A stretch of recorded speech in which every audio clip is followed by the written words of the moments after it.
Okay, so I'm gonna pick up here on page 86. Okay, 86 of this book by Magda Wimmer. Okay, and it's saying here the mind's called the Pleiades. Mu, Shu, Shu, Me. What's interesting is Marduk. Okay, his dragon is called Mushuzu.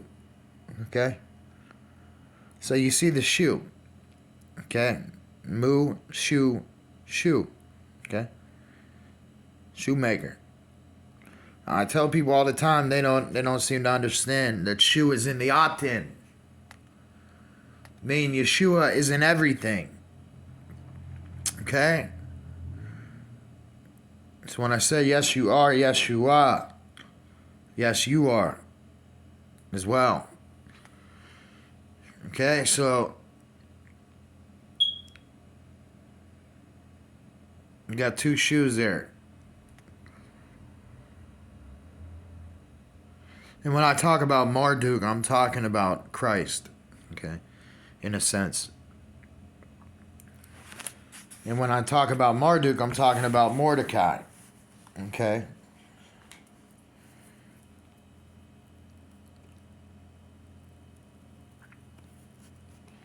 And, so the elders believe that the entire universe was created from this constellation. Okay, like we said, the one who holds the 7 stars in his right hand. These are the 7 stars, also called the 7 sisters. Okay? So, a few years ago, scientists figured out that there really is a spiral-like motion from which new stars constantly emerge. Okay, for every star, you are born again. Okay? The space around this spiral, okay, and the Sufi, if you listen to Sufi music, they dance like in this spiral motion. Okay, the space around the spiral is completely empty. It's called Tikal. The Mayans' main pyramid site in Guatemala reflects the constellation of the Pleiades in the arrangement of its pyramids. Okay? Just as the Kukulkan pyramid in Chichen Itza. So somebody asked me, what does Pika Pakukukan mean? Okay? So, God loves pie. Okay? He loves pie. He loves pizza, so to speak. Okay, so, saying here the Yucatan and Mexico, Mashiach, indicates how the movement of the Earth and the Pleiades coincide every 52 years on the 20th of May. Okay? May for Maya. 520 means, 5 and 2 means 7. So this is a very important date because it marks the time when Earth moves back into the center of the galaxy. Since the Mayans' astronomy is not predominantly a matter of science, but rather a way of connecting their observations with their spirituality, their myths describe the influence of the Sun, Venus, and the Pleiades on our planet.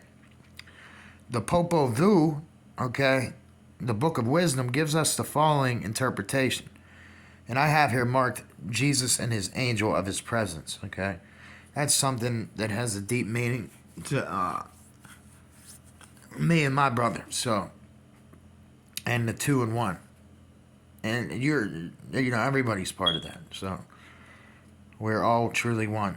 Okay, but so 1 Hunahpu, the symbol for Venus, and 7 Hunahpu, the symbol for Jupiter. Now my little nephew, he got a little scooter, okay, and its name was Jupiter, and I was trying to tell him what Jupiter really meant, and that is Nibiru, okay? That is Nibiru, okay, the red dragon, Marduk.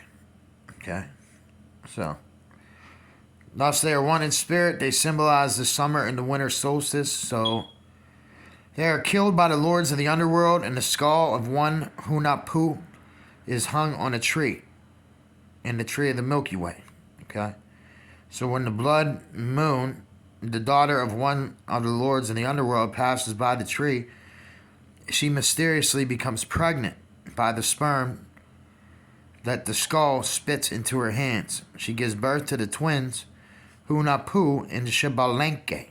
Okay, so you see Hunahpu, and you also see, once again, we got the Q. Okay, symbolizing the spring and fall equinox. The twins are masters of the ball game. Through a series of heroic deeds, they defeat the dark powers of the underworld until they eventually manage to bring death back to life. So I put here, okay, it's interesting that the Mayans and the tradition, in the Yucatan, you know, I try telling people about this. They don't seem to understand me though. About the twins. They don't want to accept it. So this is what it is, I guess. I don't know. It's interesting, the Mayans in the Yucatan in Mexico, use the rattlesnake to symbolize the Pleiades. It carries a sign under its tail, which the Mayans think it is the sun. At the same time, the feather serpent, the symbol for the prophet Quetzalcoatl and Kukulkan, which does not only connect him with Venus, but also with the Pleiades.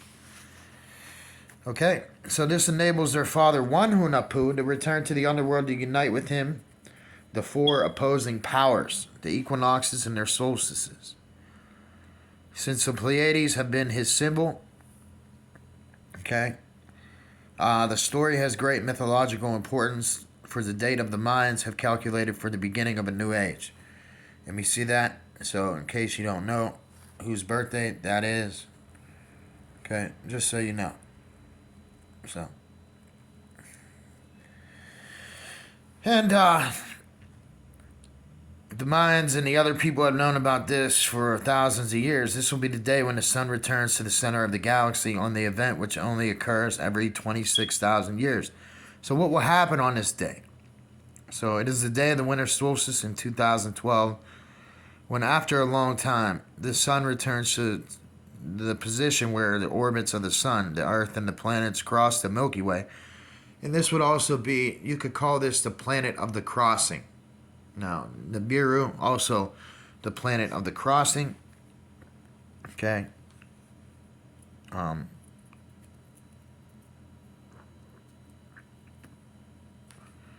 So, the Mayans believe at this point, or the planet of the crossroads, the Milky Way symbolizes the cosmic trunk of the holy tree.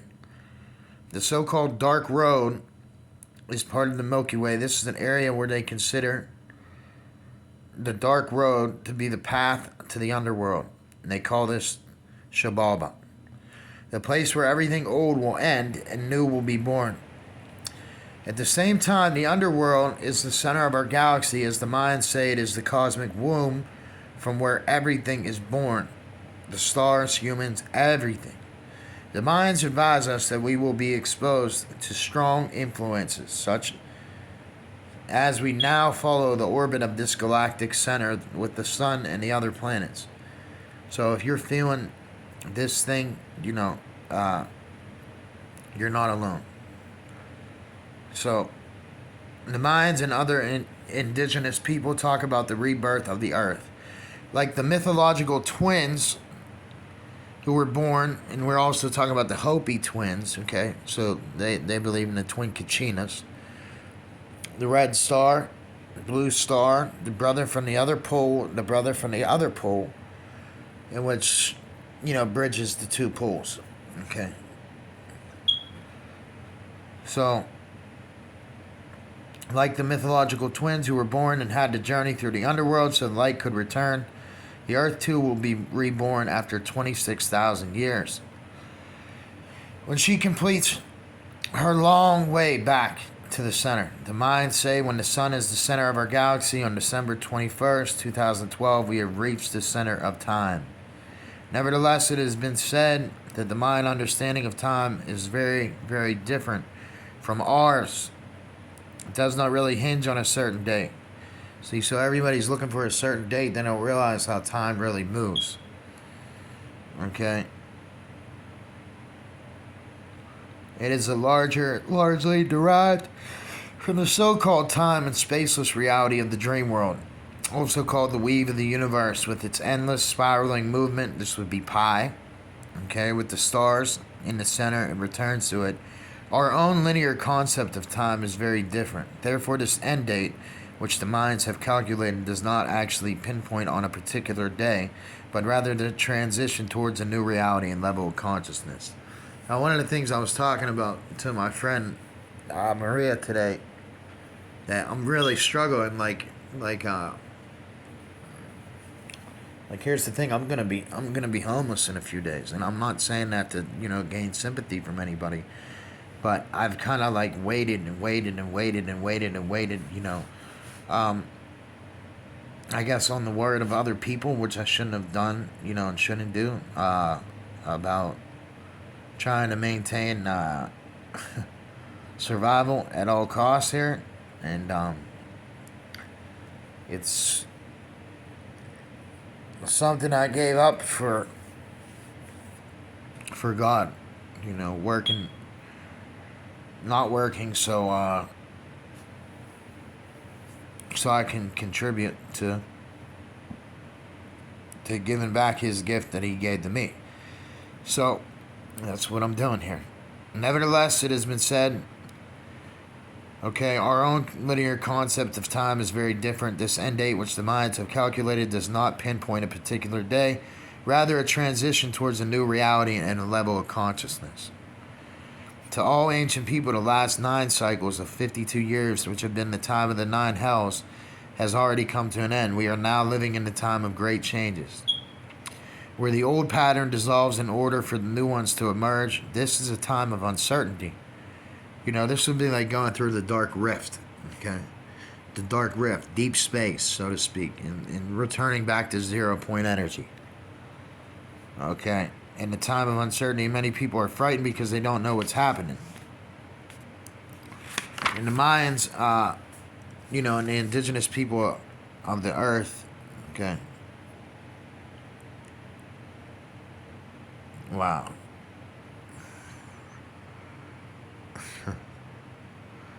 What's so strange about this picture right here? Is when I'm looking at this picture, I swear I've seen something here before. Okay, I'm actually looking at a face in the middle here. Okay? And I've seen this picture, which is so interesting. I'll have to show it, show where I seen this thing from. Do you see this point right here? There's a face right here. Okay? I don't know if anybody can see that or not. It's almost like you could see the beam. The beam like a Stargate coming down. So when towards the end of these dark times, the elders from amongst the people on earth will gather in the great council of the keepers of knowledge. The pyramids were shrouded in clouds. They would open their gathering in the dance of the 4 directions and renew their connection to Mother Earth and Father Sky. When they raised their voices, singing to the Great Spirit, the clouds would suddenly lift from the top of the pyramids and they could see the lights of the star people. Shout out to all the stars. Then silence ruled, complete quiet. They would listen to the infinity of the universe, and a wind would spring up, carry in its rush a voice saying, "Remember who you are. Remember everyone on this planet. The time has come." This is the voice of their ancestors. Okay. So,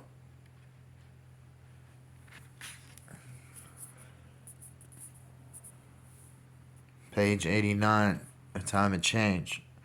So the time for change has come, the shamans and the prophets and the indigenous people of the world declare. In the last few years, we have seen the elders of these peoples re-emerging, speaking publicly about the changes planet Earth is facing right now. Now is the time to speak out. The indigenous people say, be it in the North, the Central or South America, in Tibet, Australia, New Zealand, or in Africa, they are coming back from everywhere. And they are amazed that we Westerners know so much about this message. They say,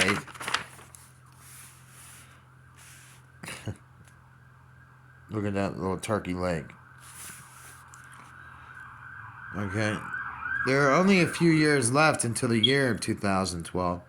The time when all the great cycles will end, then by our planet we will have finished cleansing itself from all that we have destroyed, polluted, and exploited. Only a few more years and our awareness would have fundamentally changed.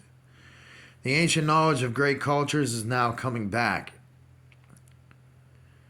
Okay, because it is the wisdom of the universe. Anything that damaged the earth and humankind must cease to exist. The time of the cleansing has come. Humans will realize what hard times they have been living in.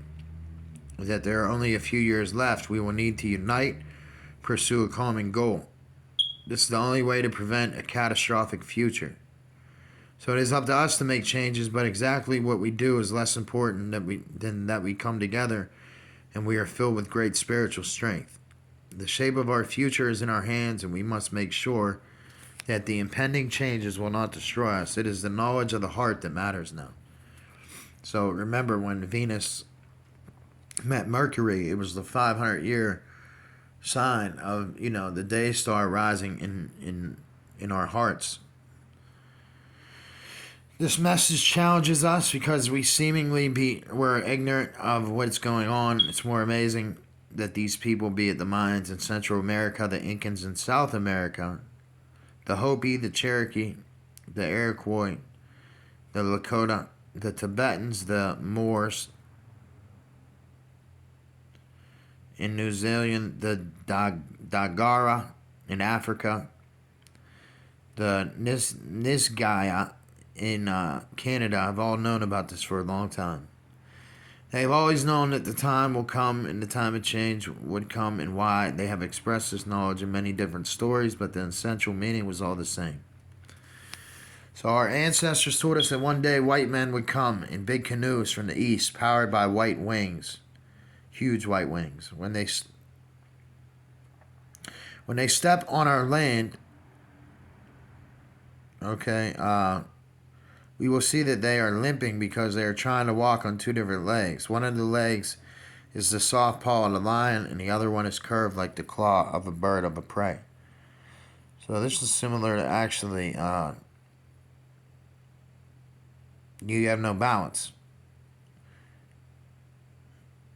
So both legs have special meaning. The lion's paws indicate the gentleness and love of their new religion, whereas the claw their greed for material possessions and political power.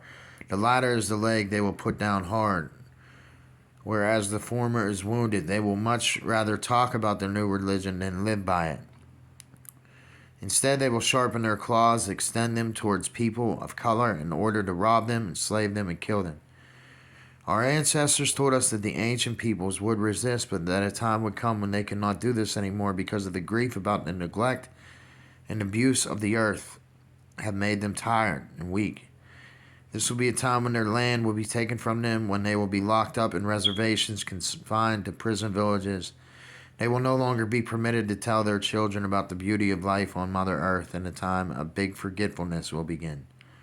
The ancient people will believe that their end is come. And so our ancestors predicted. A time will come when the earth will be ailing terribly, and everywhere the marks of claws will appear.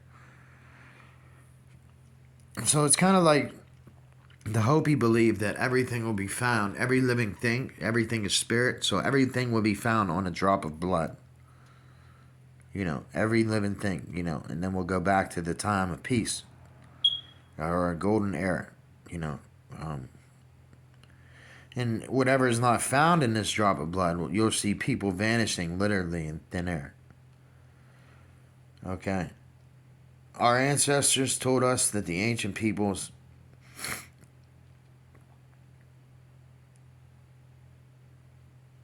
so hang on, have faith, okay?